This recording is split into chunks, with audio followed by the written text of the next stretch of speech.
So the title of my talk is Beyond Exclusionary Histories, Ukrainian Ethnomusicology and Romani Music Studies. I'm an ethnomusicologist.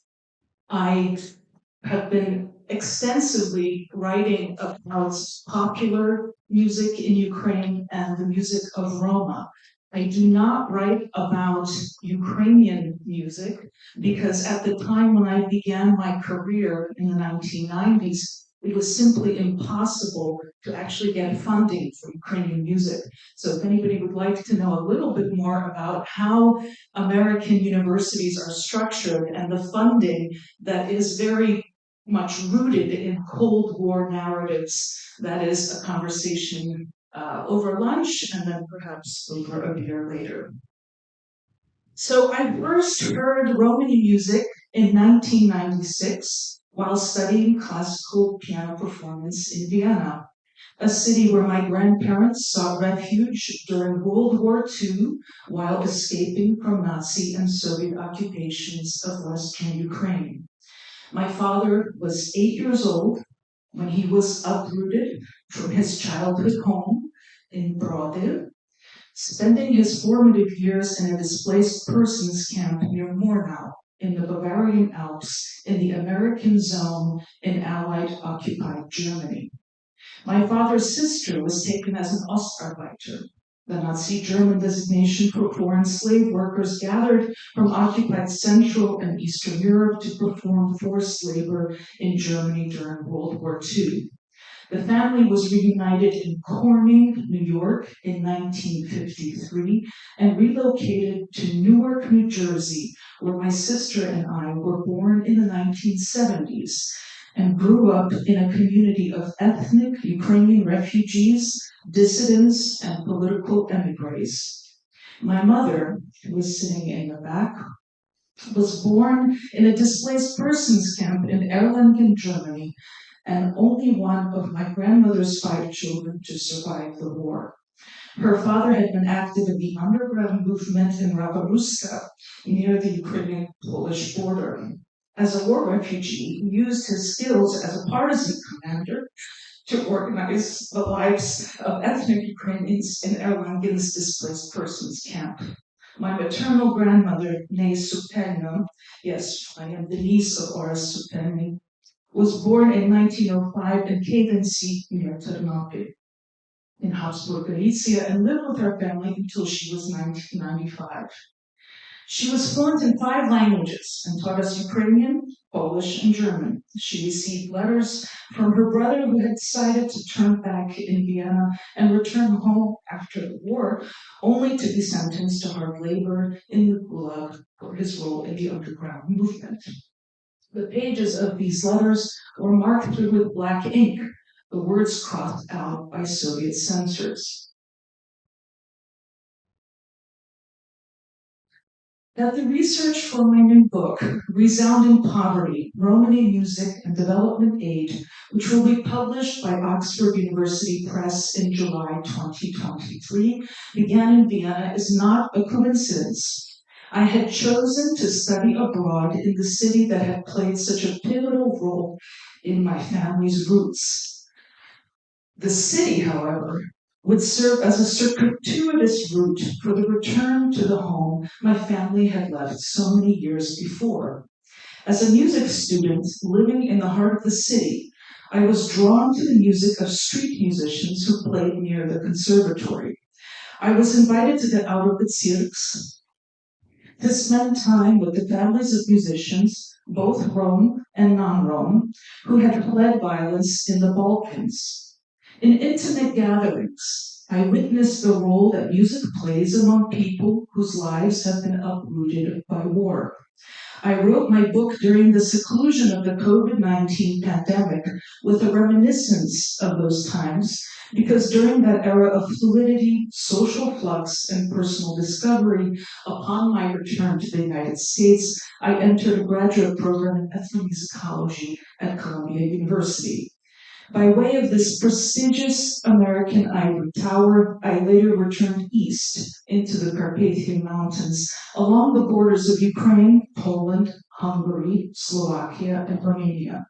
It was there in the center of the poorest, most violent, most economically and politically corrupt region at the time, Zakarpattia, Transcarpathia, that I began my study of the not yet globalized Gypsy music.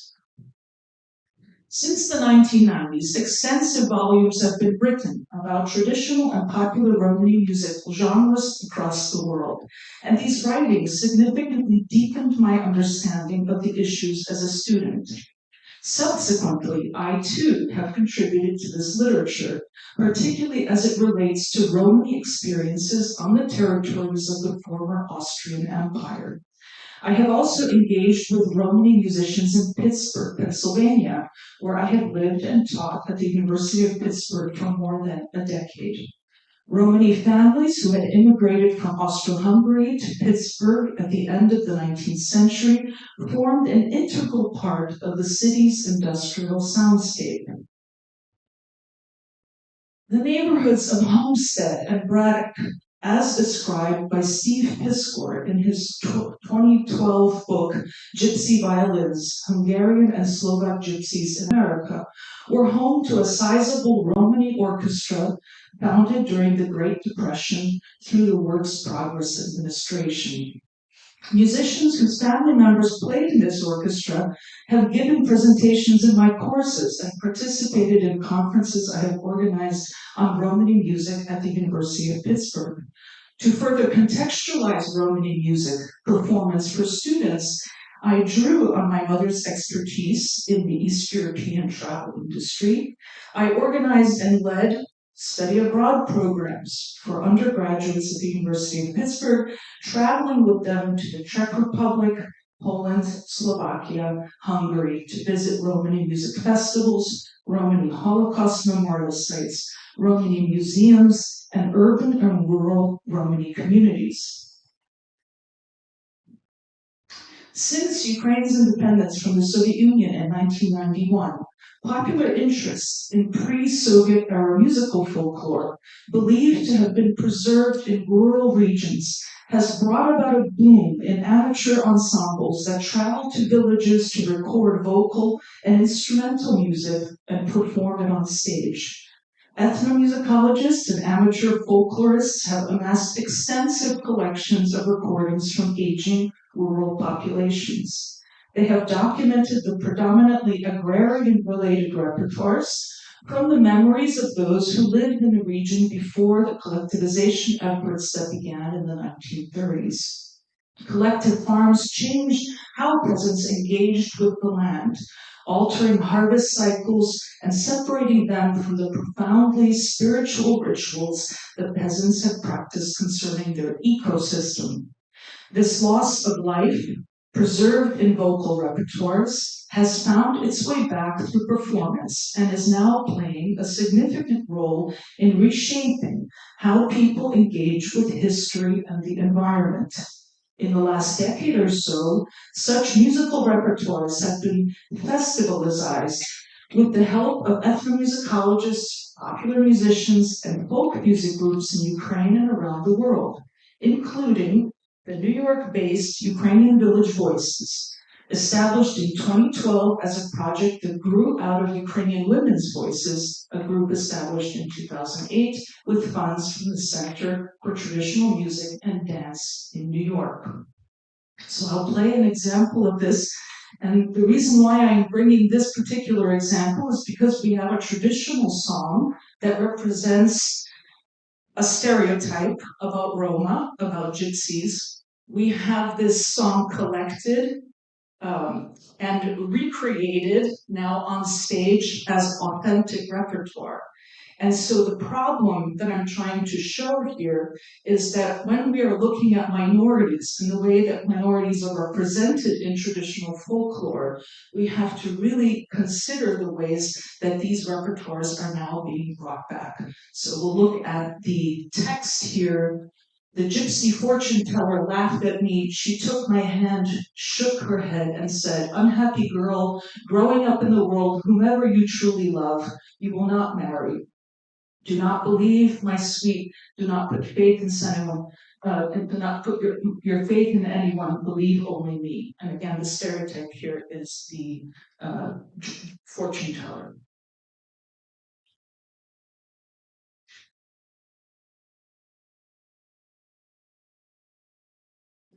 Ветанка выросла, смелась ради мной. Заручение твоих брат, начало.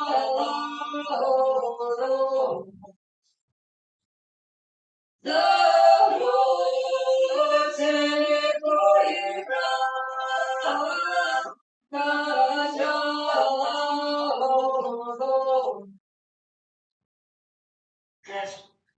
And I just want to point out that nobody, or most of the young people in that group are not ethnic Ukrainian and do not speak Ukrainian. They're learning this repertoire. Це не є українці, це не є діаспора, це є американці, котрі вчаться український фольклор в Нью-Йорк.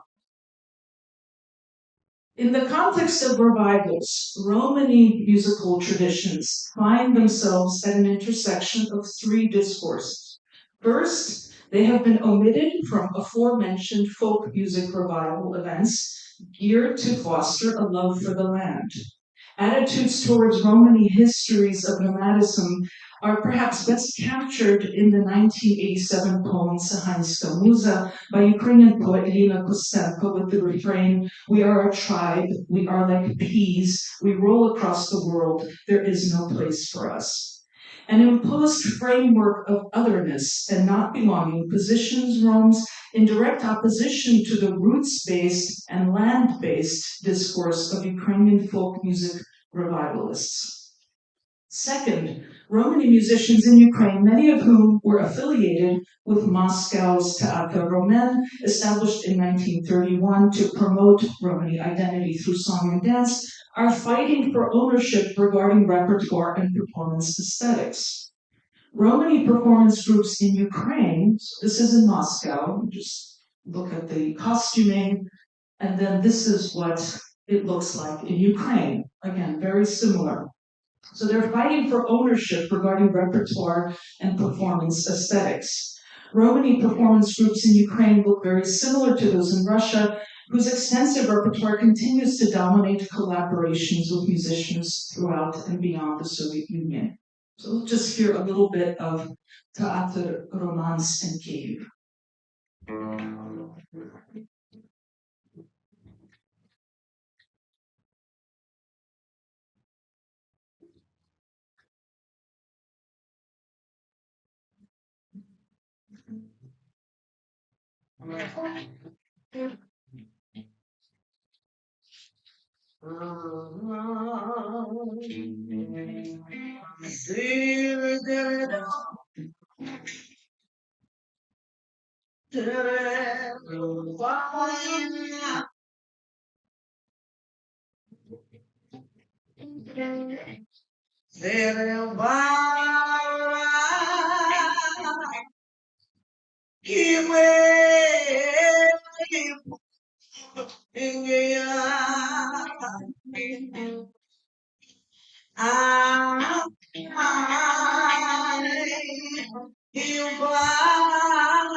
So the colleague who spoke earlier about lament and emotions is very much in line with that. Third, Roms in Ukraine are caught between aesthetics of highly stylized performances developed and cultivated by the Soviet stages and Western consumer-driven gypsy aesthetics that draw non-Roms to a broad repertoire of Romani Balkan styles popularized by academics and musicians in the US. Trying to fit within such frameworks has been difficult for Roman musicians in Ukraine, especially in contexts where aesthetic choices are predetermined by predominantly non-Rom audiences. And last week in Pittsburgh, we had a very large festival where there was much gypsy music being performed by white musicians without direct exchange with Romani musicians. So the lack of opportunity to develop new sounds or to revive older sounds results in part from the tragic loss of Romani lives during the Soviet-perpetuated terror famine of 1932-33, Holodomor, literally death by hunger, that killed millions of Ukrainians in Central and Eastern Ukraine, and the relatively undocumented and under-researched murder of thousands of Roms during the Nazi-perpetuated Holocaust, Poraimos, literally the devouring on the territories of Ukraine, of today's Ukraine. The sheer loss of human life and exclusion from nation-building narratives has virtually silenced Romani experiences in the post-Soviet sphere. Romani performances on Ukrainian stages today are hardly an indicator of the richness of Romani repertoires and musical traditions. And yet, the complex sounds that comprise Romani intimate environs never make it to the stage because they are not what non-Rom audiences want and have been acculturated to associate with gypsy music. So again, this is the determination of the audience, and going back to the earlier discussions of perception. Music scholars like Margaret Weisinger, Petra Gelbart, Lynn Hooker, Barbara Rose Lang, Alexander Markovich, Slanibor Petan, Sonia Seaman, Carol Silverman, and others acknowledge the complexities working within Romani musical contexts where non-Roma engage with Romani musical repertoires, but turn away from Romani realities framed by historical and systemic discrimination. Margaret Weisinger, together with co-editors Speranța Radulescu and Anna Georgescu, illustrate how Roms play into audience perceptions of Romani corruption through appropriations of the crime-associated musical genre manele in Romania. Petra Gelbart draws our attention to the term gajology, a critique of non-Roms identified as gajo or gaji in the Romani language, who research Roms today to use this knowledge to advance ideologies that benefit non-Roms. Gelbart uses gajology to problematize European narratives of nationhood that write themselves into being against exoticized portrayals of Roms. Lynn Hooker delves into the narratives of Hungarian music history that situate arguments of ownership as regards Romani music between the ideologies of composer Franz Liszt, who viewed Roms as integral performer-composers of Hungarian music, and composer Bela Bartok, who perceived Romani musicianship as rootless and cosmopolitan, and therefore threatening to what he deemed authentic Hungarian folk music.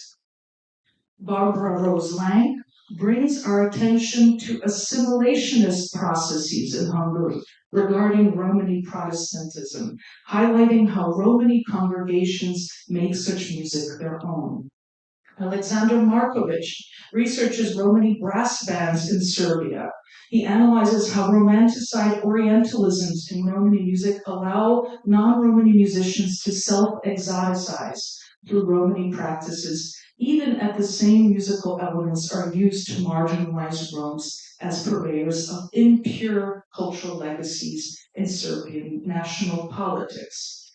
Svanibor Petan extensively documents the adaptability of Romani musicians in Kosovo to non-Romani musical demands of audiences of various ethnic, religious, and linguistic groups. Sonia Seaman moves between Byzantine and Ottoman contexts to situate the historical processes by which Romes are stereotyped and denigrated Singene in modern Turkey. She highlights the creative ways Roms have forged new musical forms to create and assert new musical identities. And lastly, Carol Silverman analyzes the negotiations that Romani musicians make within world music markets that advertise various Romani musical traditions from different countries under the category of gypsy music. And if you have never heard or read anything about gypsy music, Romani music, I suggest this book, well, as well as mine, but this was my mentor.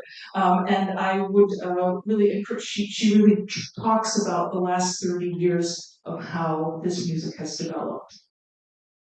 So that Ukrainian ethnomusicology has ignored the music of minorities, especially the musical traditions of Roma, is a result of nation-focused narratives bound by borders.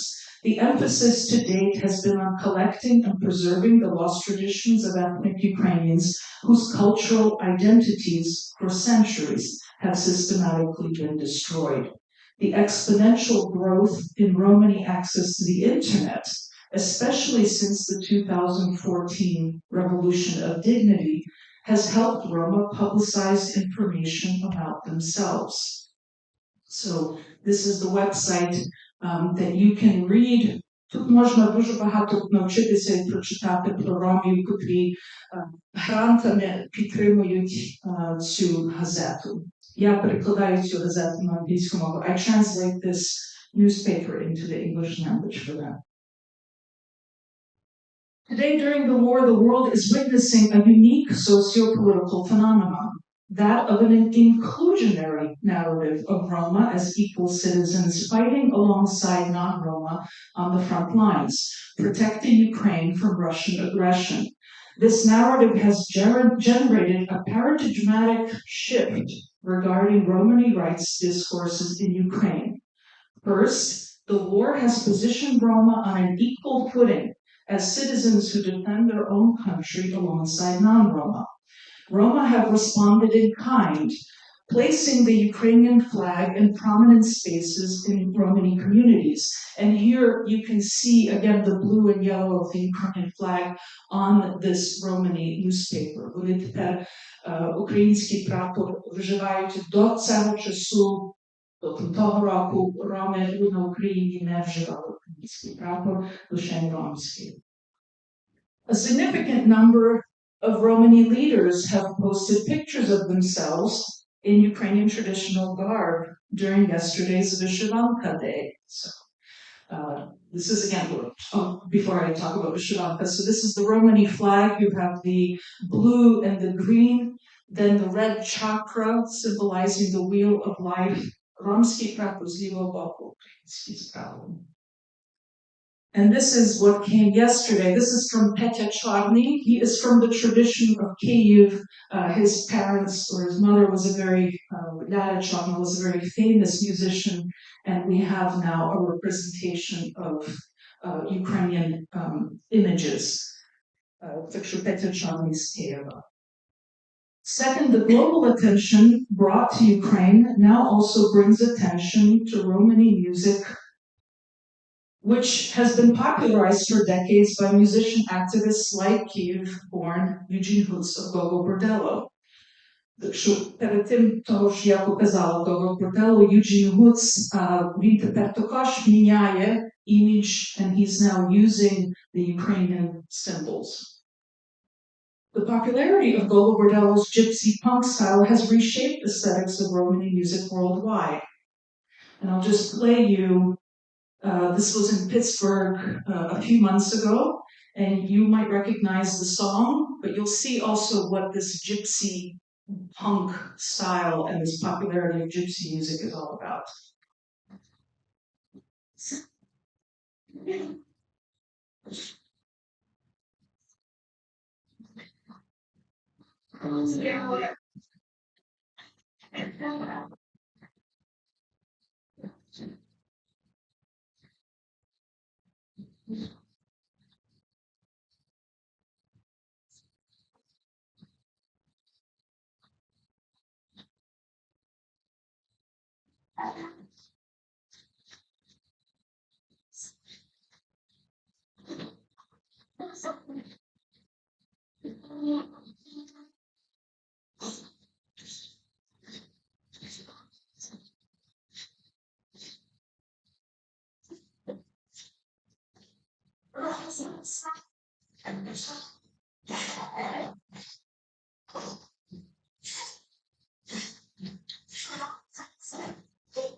So while that one it was in Pittsburgh, a couple of Pittsburgh, this came out from Ukraine, and this is the last video that I will show for you.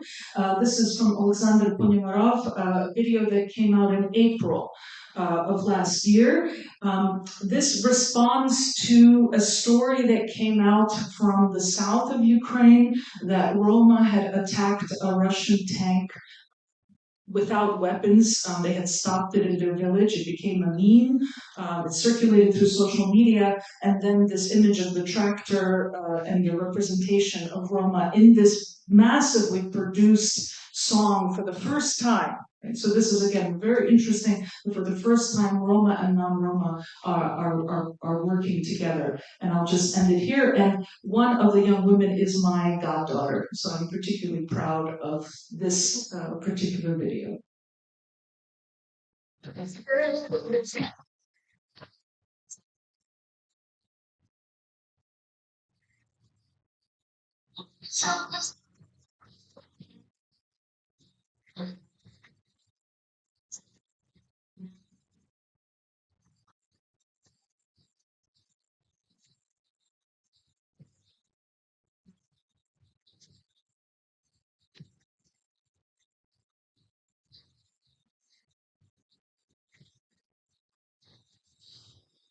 Okay, so Ukrainian, thank you so much for your attention.